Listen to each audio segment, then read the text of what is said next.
My parents announced they were selling the family home to pay for my brother's dream wedding. "We'll stay with you after," they declared confidently. I smiled and said, "Sounds wonderful." They didn't know I'd been preparing. When they showed up, "We're selling the house," my mother announced over Sunday dinner, her voice cutting through the comfortable chatter like a knife through warm butter for Tyler's wedding.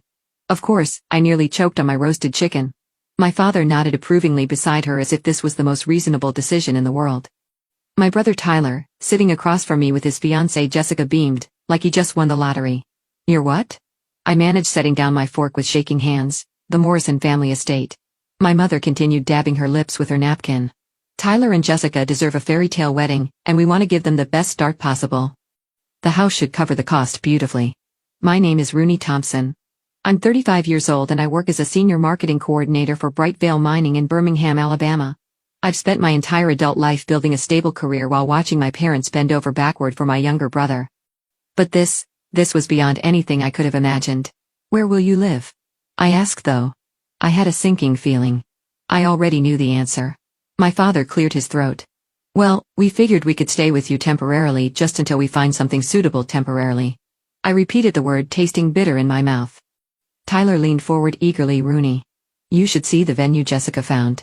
It's this incredible mansion with gardens and a ballroom. The whole thing will be like a movie."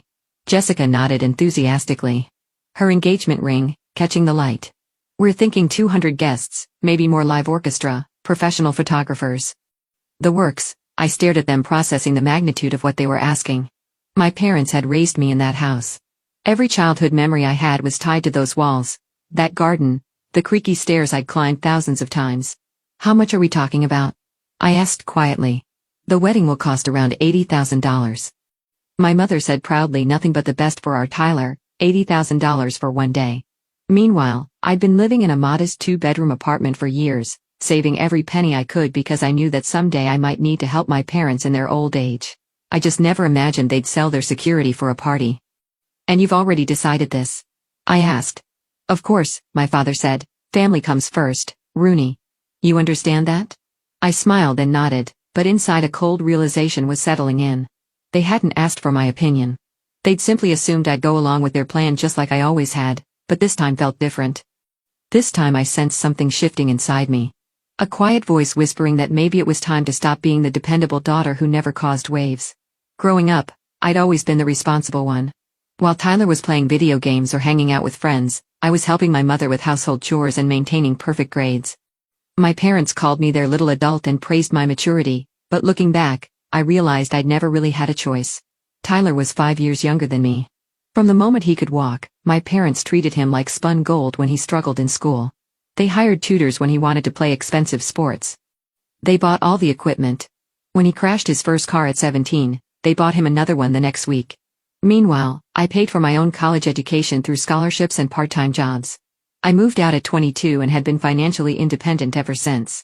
Not once had my parents offered to help with my student loans or my apartment deposit. "Rooney can handle herself," they'd always said, as if my confidence somehow disqualified me from their support. "So when's the big day?" I asked, forcing myself to sound interested. "June 15th, Jessica gushed. "It's going to be perfect. Tyler proposed at Christmas and we've been planning ever since." That gave them less than 4 months to sell the house and plan this elaborate wedding. The timeline seemed impossible, but I'd learned not to underestimate my parents' ability to move mountains for Tyler.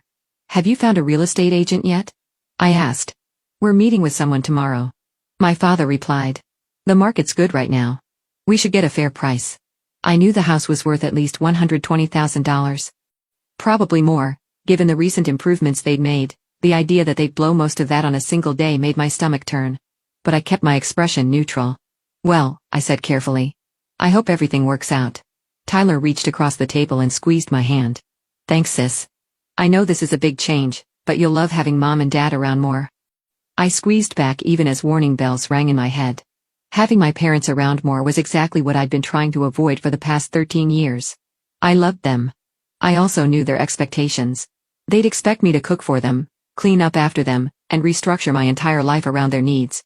"Of course," I said, my smile feeling more forced by the minute. "We'll make it work." As dinner wound down and we moved to the living room for coffee, I found myself really looking at the house for the first time in years. The family photos lining the mantelpiece, the worn spots on the hardwood floors where we'd played as children. The kitchen window where my mother had always stood washing dishes. Soon, all of this would belong to strangers. Something was definitely wrong with this picture, but I wasn't quite ready to name what it was. 2 weeks later, I was sitting in my office reviewing quarterly marketing reports when my phone buzzed with a text from my mother. House showing went great. 3 offers already. Tyler's wedding is going to be amazing. I stared at the message, feeling that familiar knot forming in my stomach. The reality was setting in faster than I'd expected. I typed back a brief congratulations and tried to focus on my work, but my mind kept wandering that evening. Tyler called me directly. "Rooney, you won't believe it. Mom and Dad got an offer for $130,000. They're accepting it." "That's wonderful." I said, though wonderful wasn't the word I'd have chosen. "The closing is in 3 weeks. Mom wants to know if they can start moving some stuff to your place." This weekend I paused. Looking around my carefully organized apartment, my 2-bedroom space was comfortable for 1 person. But adding 2 more people would be like shoving 3 elephants into a phone booth this weekend. I asked just some clothes and personal items. Tyler assured me the buyers want to move in pretty quickly, so Mom and Dad need to be out by the 1st of next month. "Tyler, can I ask you something?" "Sure." "Have you thought about what happens after the wedding? I mean, where Mom and Dad will live long term?" There was a pause. "I figured they'd stay with you until they found something." "Why is that a problem?" "The casual way?" He said it like my entire life was disposable, like my space and privacy meant nothing. Hit me harder than I'd expected. "It's just that my apartment is pretty small," I said carefully. "Come on, Rooney. You've got 2 bedrooms and it's only temporary." "Only temporary." Those words echoed in my head long after we hung up. I'd heard them before when Tyler had stayed with me for just a few weeks after college graduation, when my parents had needed help with their taxes and ended up camping in my living room for a month. Temporary, and my family's vocabulary seemed to mean indefinite. I walked to my kitchen window and looked out at the city lights of Birmingham. I'd worked so hard to build this life, this sanctuary, every piece of furniture, every carefully chosen decoration. Every quiet evening I spent reading or watching movies, it was all about to be disrupted, but it was more than just the inconvenience. It was the assumption that I'd just go along with it, that my life was somehow less important than Tyler's dreams. They'd sell their house for his wedding and expect me to pick up the pieces afterward. That night, I lay in bed staring at the ceiling, and for the first time in my life I felt something I'd never allowed myself to feel before: anger. Real deep burning anger at the unfairness of it all. I'd been the good daughter for 35 years, maybe it was time to try something different, but I wasn't ready to act on that anger just yet. Instead, I smiled and began to plan the following. Saturday morning my doorbell rang at 8 a.m. sharp. I opened it to find my parents standing there with enough suitcases and boxes to outfit a small army. Surprised, my mother chirped, pushing past me with an armload of hanging clothes. "We thought we'd get an early start." My father followed with a stack of boxes labeled kitchen essentials, bedroom items, and important papers behind them. Tyler was unloading even more boxes from his truck. "I thought you said just some clothes and personal items," I said, watching in horror as they began colonizing my living space. "Well, we got a little carried away," my mother admitted, hanging her clothes in my coat closet. "This is so exciting. It'll be like old times." I highly doubted that old times hadn't involved sharing a bathroom with my parents, or having my mother rearrange my kitchen because she didn't approve of my organizational system. Within 2 hours, my apartment was unrecognizable. My mother had taken over the kitchen, reorganizing my cabinets, and declaring that my coffee maker was inadequate for 3 adults. My father had claimed my home office as his temporary command center, spreading his paperwork across my desk and connecting his ancient computer to my internet. "Where am I supposed to work?" I asked, staring at my displaced laptop. "You can use the kitchen table," my mother suggested cheerfully. "It'll be cozier." Cozier wasn't the word I'd use by noon. I felt like a stranger in my own home. My parents had settled in with the confidence of people who'd never doubted their welcome. "Tyler's picking out his tuxedo this afternoon," my mother announced over lunch. "Jessica's dress cost $3,000. Can you imagine? But she looks like a princess in it. $3,000 for a dress she'd wear." Once I calculated quickly, that was half of what I paid in rent for an entire year. "Speaking of money," my father said, we might need to borrow a little from you to cover some of the wedding expenses just until everything sells." I nearly choked on my sandwich. Borrow money? I thought the house sale was covering everything. "It is. Mostly," my mother said quickly. "But there are some extra costs we hadn't planned for. The flowers alone are running $1,500 more than we expected." "How much do you need?" I asked, though I was already dreading the answer. "Maybe 5,000. My father said as if it were pocket change. "Tyler's bachelor party is going to be in Las Vegas and we want to help with that too." $5,000 for a bachelor party. I felt the blood rushing to my face, and of course, we'll pay you back as soon as the house closes. My mother added. The house already sold. I pointed out, you said you accepted an offer. My parents exchanged a look. I couldn't quite read. Well, there's been a small complication. My father admitted the buyers want to renegotiate the price. Something about the inspection. What kind of complication? They found some issues with the foundation and the roof. Nothing major, but they want us to lower the price by $20,000, $20,000. Suddenly the math wasn't working anymore. If they'd planned to spend $80,000 on the wedding and the house sold for only $110,000 instead of $130,000, where would they live afterward? Are you still planning to take the offer? I asked. We have to. My mother said. Tyler's already put deposits down on everything. The wedding is in 3 months. I looked around my crowded apartment, understanding dawning on me like a cold sunrise. This wasn't temporary. They'd burned their bridges and expected me to be their safety net, not just for a few weeks, but indefinitely.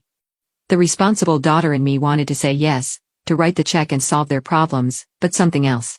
Something harder and angrier was stirring inside me the next few weeks, blurred together in a haze of wedding planning, chaos, and increasingly crowded living conditions.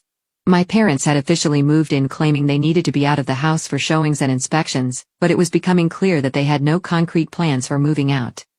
Every morning I woke up to find my mother reorganizing something else in my apartment.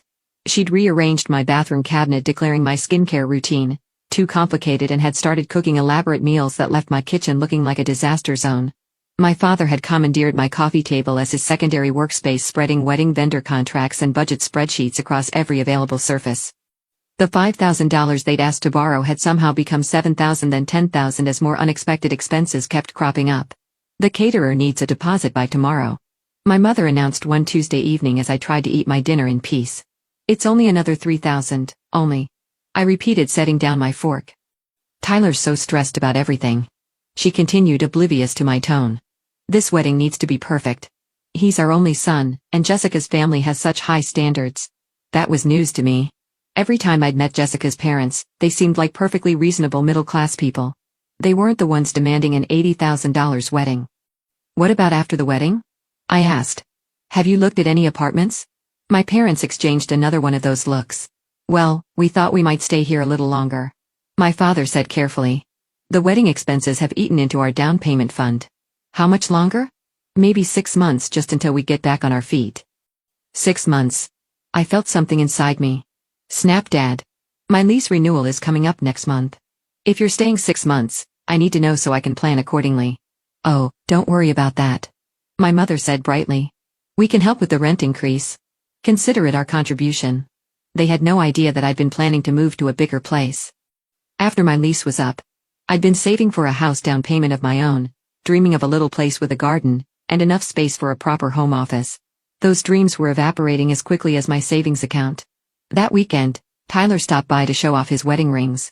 He seemed oblivious to the tension in the apartment, chattering excitedly about the bachelor party plans and the honeymoon in Italy that my parents were also helping to fund. Rooney, you're the best for letting Mom and Dad stay here, he said, giving me a hug. I know it's cramped, but think of all the memories you're making. Memories. That was one way to put it. After he left, I found myself standing in my bedroom, the only space in the apartment that still felt remotely mine, and making a decision I'd been avoiding for weeks. I pulled out my laptop and started researching property management companies, rental agreements, tenant rights. I spent hours reading about legal protections for leaseholders and the process for adding unauthorized occupants to rental agreements. What I discovered was illuminating. My parents had been living in my apartment for over a month without being on the lease. My landlord could technically evict all of us if he found out. Moreover, if they stayed 6 months as planned, they might be able to claim tenant rights, making it nearly impossible for me to ask them to leave. I was trapped, and they either didn't realize it or didn't care, but I was done being the accommodating daughter. It was time to remind my family that actions had consequences and that their safety net might not be as secure as they thought. The breaking point came 3 weeks before Tyler's wedding. I came home from work to find my mother hosting what appeared to be a full bridal shower planning committee meeting in my living room. 8 women I'd never met were crowded around my coffee table, making decisions about centerpieces and party favors. Rooney, my mother, exclaimed when she saw me. Perfect timing. These are Jessica's aunts and cousins. We're finalizing the bridal shower plans. I stood in my own doorway holding my briefcase and staring at the invasion of strangers who were eating off my dishes and using my furniture as their personal planning headquarters. "The shower's going to be beautiful," one of Jessica's aunt gushed. "Your mother has such wonderful ideas. We're thinking of having it here," my mother added casually. "It's so convenient and the space is just perfect for 30 guests. 30 guests in my apartment for a party I hadn't agreed to host. Mom, could I speak with you privately?" I asked, my voice carefully controlled. "Of course, honey. Ladies, could you excuse us for just a moment?" I led my mother to my bedroom and closed the door. "You can't host a bridal shower here without asking me first," I said quietly. "Oh, don't be silly. It's just family. 30 people isn't just family, and this is my apartment. I have to live here." My mother's expression shifted, and for the first time I saw a flash of something that looked like annoyance. "Rooney, I understand you're feeling overwhelmed, but this is important. Tyler's wedding is the most important day of his life, and we all need to support him. I am supporting him. I've lent you $10,000, given up my home office, and let you take over my entire life, but I draw the line at hosting parties I didn't agree to." "It's one afternoon," my mother said, her voice getting sharper. "Surely you can be flexible for your brother's sake." What if I said no? The question hung in the air between us. My mother stared at me as if I'd suggested something completely unreasonable. "Well, I suppose we'd have to find somewhere else," she said finally. "But it would be very disappointing and expensive. We'd probably have to rent a venue, which means asking Tyler for more money. More money from the son who was already getting an $80,000 wedding funded by his parents' house sale." "Mom, I need to ask you something, and I want an honest answer." "Of course. What's your plan after the wedding specifically? Where are you going to live?" Another pause longer. "This time we're working on that," she said carefully, "working on it. How have you looked at apartments? Put in applications, set aside money for deposits." "Rooney, why are you being so difficult about this?" "I'm not being difficult. I'm asking reasonable questions about my own living situation." My mother sat down on my bed, and for the first time since this whole ordeal began, she looked tired. "The truth is, we spent more on the wedding than we planned, and with the house selling for less than we expected, we don't have enough left over for a proper place." "How much do you have left after all the wedding expenses?" "Maybe $15,000. $15,000 in Birmingham. That might cover a security deposit and a few months' rent, but not much more. Certainly not enough to furnish a new place or handle unexpected expenses." "So your plan is to live with me indefinitely?" I said, "just until we figure something else out." I looked at my mother, really looked at her, and realized that for the first time in my adult life, I was seeing her clearly. She wasn't the selfless family matriarch I'd always believed her to be. She was someone who'd made impulsive, financially irresponsible decisions and expected other people to clean up the mess. It was time to stop cleaning up messes that weren't mine to fix. The next morning, I did something I'd never done before in my entire relationship with my family. I took control. I started by calling my landlord, Mr. Peterson, and explaining the situation. Honestly, as I'd suspected, having unauthorized long-term guests was a violation of my lease agreement. He gave me two options: add my parents to the lease with an additional deposit and increased rent, or have them out within 30 days. "I'll need them out," I told him. I called the bank and put a freeze on any further withdrawals from my savings account. I'd already lent my parents $10,000, but I wasn't going to be their unlimited ATM anymore. Then I made the hardest call of all. "Tyler," I said when he answered, "we need to talk." "Sure, what's up?" "I need Mom and Dad out of my apartment by next Friday." Silence. "What do you mean?" "I mean exactly what I said. My landlord has informed me that having long-term guests violates my lease. They need to find somewhere else to stay, but the wedding is in 2 weeks. I know when the wedding is. That doesn't change my lease agreement. Rooney, you can't do this. Where are they supposed to go?" I took a deep breath. "Tyler, I've supported this wedding financially and logistically for months. I've given up my home, my privacy, and my savings. I've done my part, but they're our parents." "Yes, they are. They're your parents too. Figure it out." "You're being incredibly selfish," Tyler said, his voice rising. "This is the most important day of my life, and every day is important in mine," I replied calmly. "I won't be guilted into giving up my entire life for your wedding anymore." I hung up before he could respond. My hands were shaking, but I felt something I hadn't felt in months: relief. The reaction was swift and predictable. Within an hour, my phone was buzzing with angry calls and texts from my parents, Tyler, and even Jessica. My mother showed up at my office that afternoon, tears streaming down her face. "How could you do this to us?" she demanded. "We are family. Family doesn't mean I have to sacrifice everything for everyone else's choices," I replied quietly. What are we supposed to do? We have nowhere to go. I reached into my desk drawer and pulled out a folder I'd prepared that morning. Inside were printouts of available rental apartments in Birmingham, along with contact information for temporary housing services and extended stay hotels. Here, I said, handing her the folder. I've done some research. There are several options that would work within your budget. She stared at the papers as if they were written in a foreign language. Rooney, we can't afford any of these, not with the wedding expenses. Then maybe the wedding expenses need to be reconsidered. The words hung in the air between us for the first time in this entire ordeal. I'd said what we were both thinking. That maybe an $80,000 wedding wasn't worth making the entire family financially unstable. You want us to cancel Tyler's wedding? My mother asked, her voice barely a whisper. I want you to make adult decisions about your finances and stop expecting me to fix the consequences. I said firmly. You chose to sell your house for this wedding. You chose to spend beyond your means. Those were your choices, not mine. My mother looked at me as if she was seeing me for the first time. I don't know who you've become. She said, finally. I've become someone who values herself enough to set boundaries. I replied, it's long overdue. She left without another word, and I knew the real battle was just beginning. The following week was a whirlwind of family drama that I watched unfold from a safe distance. Tyler called me daily, alternating between anger and pleading. Jessica's parents, apparently sensing the financial instability, began asking pointed questions about the wedding budget. My parents, faced with the reality of finding new housing with limited funds, finally started making practical decisions. They found a small furnished apartment in a less expensive part of town, using most of their remaining savings for the deposit and first month's rent. The bridal shower was moved to Jessica's aunt's house.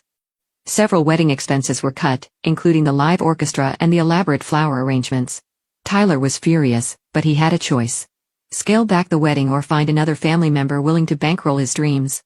Since I was the only one with both the means and the previous willingness to help, and I was no longer playing that role, reality set in quickly. The most telling moment came when my father called me 3 days before the wedding. Rooney. He said, his voice weary. I owe you an apology. For what, specifically?